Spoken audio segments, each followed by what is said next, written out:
At my wedding, the air smelled like frosting and perfume sweet enough to choke on. The band had just switched to something soft when my mother leaned in, smiling for the cameras and said, "We're passing the car his parents gave you over to your sister." Her tone was light, rehearsed like she was rearranging napkins. Tessa laughed beside her, sequins flashing. "Relax," she said. "It's just a car." The guest didn't catch it, but my stomach did a drop, cold and final. My groom didn't move. He just looked at them, calm, unreadable. And that look changed everything. People say weddings reveal who really loves you. Mine revealed who never did. I grew up in a house where fairness was a story told at dinner, never lived in the kitchen. My mother, Linda, loved order, the kind that kept her looking perfect, and kept me quiet. My father, Martin, was the man who believed silence fixed things. And Tessa, my little sister, was the delicate one. The world bent for her. I was the hinge that made it move.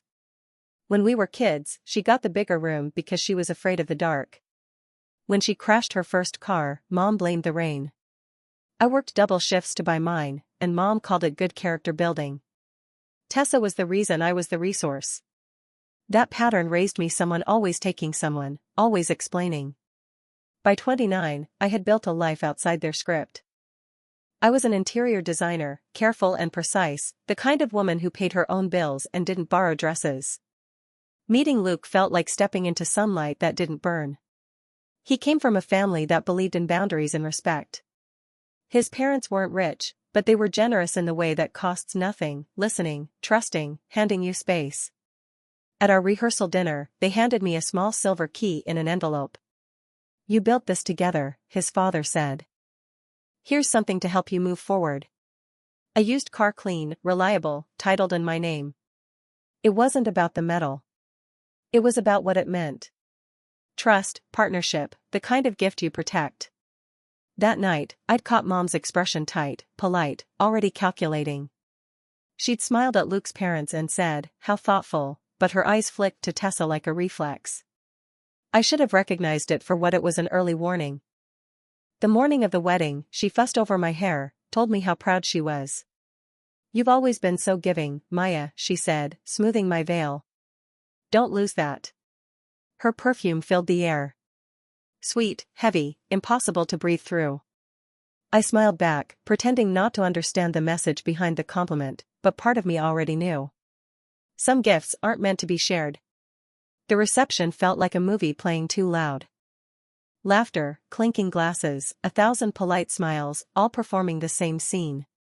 Luke's hand rested on my back as we swayed through our first dance. For a moment, it almost felt safe, like the world had agreed to behave. Then I saw my mother cutting through the crowd, her pageant smile already set in place.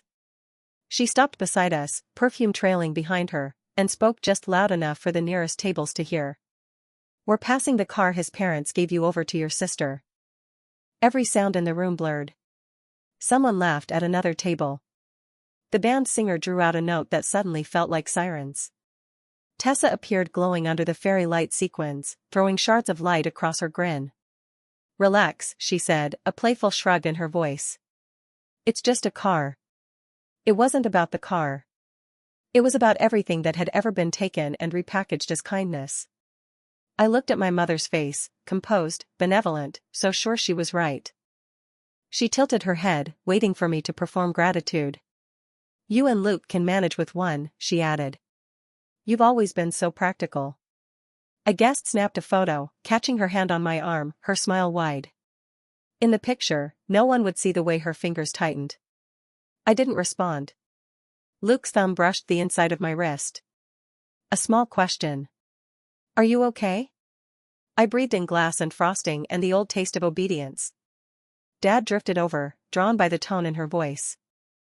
"What's going on?" he asked, eyes flicking between us. "Nothing serious." Mom answered quickly. "Just helping Tessa out. She's had awful luck with cars."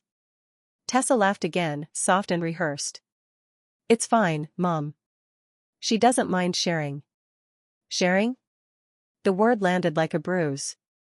I thought about the night I'd stayed up fixing Tessa's resume, the dress she'd borrowed, and lost, the endless apologies I made on her behalf. All those small sereners dressed as love. I smiled, then small, calm, dangerous. You're right, I said. I don't mind sharing. My mother relaxed, mistaking surrender for peace. Luke didn't. His hand found mine again, steady, certain. Across the room, the fairy lights flickered. A camera flashed. The air felt tight like the moment before a storm breaks. I leaned closer to Luke and whispered, "It's starting again." He looked at me, not surprised, just ready. And in that silence, I realized something simple. They didn't come to celebrate me. They came to test how much of me was still theirs. After the cake was cut and the music softened, the room began to empty into laughter and wine. I smiled through photos, accepted congratulations that tasted like dust, and counted the minutes until I could breathe again. When the last guest disappeared toward the parking lot, Luke and I slipped out a side door into the quiet hallway. He leaned against the wall, unbuttoning his collar. "Do you want me to say something to them?" "No," I said. My voice didn't shake. "We already did." He frowned, then understood. "We talked about this months ago, half joking over takeout. My mother's habit of turning my things into family property wasn't new. It was inherited behavior. So, I decided to stop being inheritable. 2 weeks before the wedding, my coworker, who also happened to be a paralegal, helped me draft a notarized declaration. Every gift received in my name was legally protected, not to be transferred or sold without my written consent. I'd signed it in blue ink. So had Luke. I remembered her exact words when she stamped it. "You're not being paranoid. You're being prepared." Back in the hall, Luke reached for my hand. "You knew this might happen." "I hoped it wouldn't," I said, "but I didn't want to bleed again without a bandage." We stood there for a while, listening to muffled laughter from the banquet room. It sounded distant, hollow, like something already ending. I thought about the look on my mother's face, the delight of control disguised as generosity. She'd spent years training me to play the role of the gracious daughter. I had learned it so well that no one saw the quiet calculations behind my smile. Luke's phone buzzed. A text from one of the guests, "Your sister's already posting about the car." He turned the screen toward me. There it was, a photo from our garage. Tessa posing beside the car with the caption, "Finally got a ride that fits me." I laughed once, dry and low. She couldn't even wait till morning. He met my eyes. "So, what do we do now?" I reached for my clutch fingers, brushing the thick envelope inside. "Now," I said, "we let them open their own trap." Luke exhaled slowly, a quiet sort of pride in his voice. "Then let's go finish the party." We straightened our clothes, fixed our smiles, and walked back toward the music. My heart was steady now. The storm had already changed direction. We walked back into the ballroom as the band shifted into another safe, romantic tune, something meant to fill silence. The room glowed gold again, but the air had changed. Conversations felt thinner. Eyes darted away and back. My mother was near the cake table, laughing too loudly, a queen restored to her stage. Tessa hovered beside her phone in hand, pretending to scroll. When she saw us, Mom brightened. "There they are," she called like we'd been gone on a honeymoon already. "Everyone's asking where the bride went." I smiled, handling a few final details. She didn't hear the weight in that sentence. Or maybe she did and thought she could still outplay me. "Good," she said. "We're wrapping up soon. Tessa needs a ride home anyway." Luke stepped forward just a little. "She has one now, doesn't she?" His voice was light, polite, surgical. Mom blinked. "What? The car?" I said. "You said she's taking it." Tessa tensed, eyes flicking between us. "Oh, come on, Maya." She started. "Don't make this weird. It's just a car I finished for her, I heard." Dad wandered closer, trying for peacekeeping. "Can we not do this here?" I turned to him calm. "Here's the thing, Dad. This is where she did it publicly." The band faltered, then kept playing. A few guests turned their heads, the scent of champagne turning sharp. Mom's smile stiffened. "Maya, sweetheart, you're overreacting. It was a misunderstanding." "We meant." Luke held out an envelope. You might want to read this before you finish that sentence. Her hand hesitated before taking it. She glanced at Tessa, then at me, then unfolded the paper. The rustle was loud enough to cut the music. Tessa leaned in to read over her shoulder. At first, confusion, then recognition, then color draining inch by inch. Mom tried to laugh. What is this? A notarized declaration? I said, executed 2 weeks ago. It states that all wedding gifts titled in my name can't be sold, gifted, or transferred without my written consent. Any attempt triggers a legal review and forfeits future inheritance from Luke's side. The last words landed like a stone dropped into a still pond. Conversation stopped. Someone whispered, "Oh wow." Tessa let out a short panicked laugh. You can't be serious. I met her eyes completely. Dad exhaled through his nose. This is petty, Maya. No, I said softly. Petty is pretending theft is family tradition. Mom's voice hardened. We're family. You don't treat us like criminals. You went into our garage last night, I replied. You took photos of the car and posted them. Tessa's face froze. That was a joke. Symbolic? Luke asked quietly. Symbolic of what exactly? Her lips parted. No answer. I turned to Mom. This isn't about the car. It's about the pattern. You call it love when you take what's mine and tell me I'm good for giving it. You're being dramatic, she snapped. Maybe, I said, but this time the drama has witnesses. A ripple went through the guests. Phones half raised, half hidden. Someone's aunt mouthed drama behind her champagne flute. Tessa's voice cracked. You'd really embarrass the family like this. I'm not embarrassing anyone, I said. I'm just ending the script. Luke took my hand, grounding me. His tone was even calm. Mrs. Whitaker, you should keep that paper. It's legal documentation. Mom stared at him like he'd betrayed her personally. You encouraged this. No, he said. She didn't need encouragement, just respect. Tessa's face turned red.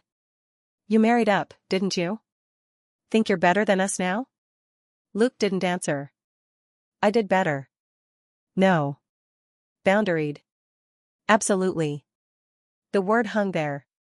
Boundaried. Like a foreign language in that house. Mom tried again, desperate. We raised you to be kind. You raised me to give. I said you taught her to take. That was the fracture. The one sentence that split the air in half. The band stopped playing altogether. Even the fairy lights seemed to flicker. Tessa stepped closer, trembling. You'll regret this. I smiled faintly. I already did for 29 years. For the first time, Mom's perfect composure cracked. Her voice wavered. Maya, please don't do this in front of everyone. Then you shouldn't have done it to me in front of everyone. She opened her mouth again, but no words came out. The silence that followed was thick enough to touch. Luke leaned into the band. Play something, he said quietly. The drummer lifted his sticks, uncertain. The singer looked at me for permission. I nodded. Music rose again, soft, defiant, a heartbeat. Luke pulled me back to the dance floor. The guests parted like we were royalty or a bomb. As we moved, I caught reflections in the mirrors. Mom's face pale and still. Tessa's mascara smudged. Dad staring at the floor. The envelope sat on the table between empty glasses. Luke whispered, breathe. I am, I said. And for once it was true. When the song ended, I turned to my parents, still frozen near the cake. Help isn't theft, I said evenly. And love isn't access. I placed the empty champagne flute beside the envelope and walked away with Luke through a sea of quiet stares. Behind us, the applause didn't come, just whispers like wine through a cracked door. Outside, under the string lights, I exhaled everything I'd been holding for years. Luke slipped his arm around me. You okay? I nodded. I think I just stopped apologizing. He smiled. About time. We stepped into the night, the music still humming behind the doors. Somewhere inside the smile my mother wore all my life finally fell. The drive home was quiet, the kind of quiet that felt earned. The city lights blurred past soft and far away.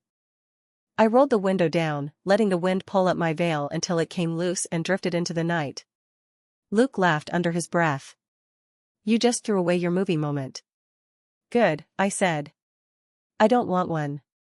We drove in silence after that, hand in hand, the same car they tried to steal humming beneath us. Every mile felt like distance from an old wound. When we reached our house, Luke turned off the engine but didn't move. "You did it," he said quietly. "I did what broke the pattern." Inside, the kitchen still smelled like the morning coffee we never finished. I slipped out of my shoes, feeling the tile cool under my feet. On the counter sat my phone buzzing with missed calls. Mom, Tessa, unknown numbers. I turned it face down. Outside, crickets filled the air for the first time. The silence didn't ache. It settled. Luke wrapped his arms around me from behind. "Still want that honeymoon drive?" I smiled. "Let's take the car." A week later, I stood in our kitchen with sunlight spilling across the floor. The same house, the same car in the driveway, but everything inside me felt rewired. On the fridge, one photo remained, the moment at the wedding when Mom's smile cracked and I held the envelope. I used to think it looked harsh. Now it looked honest. I realized freedom didn't roar. It whispered. It was the sound of a phone that didn't ring anymore, of doors I could lock without guilt. People say families fall apart because of pride or money. Maybe. But sometimes they fall apart because one person finally stops pretending. I looked at that photo and whispered, boundaries don't destroy families. They define them. If you've ever had to draw a line with someone who called it love, share your story below. You're not alone and you don't owe anyone your peace.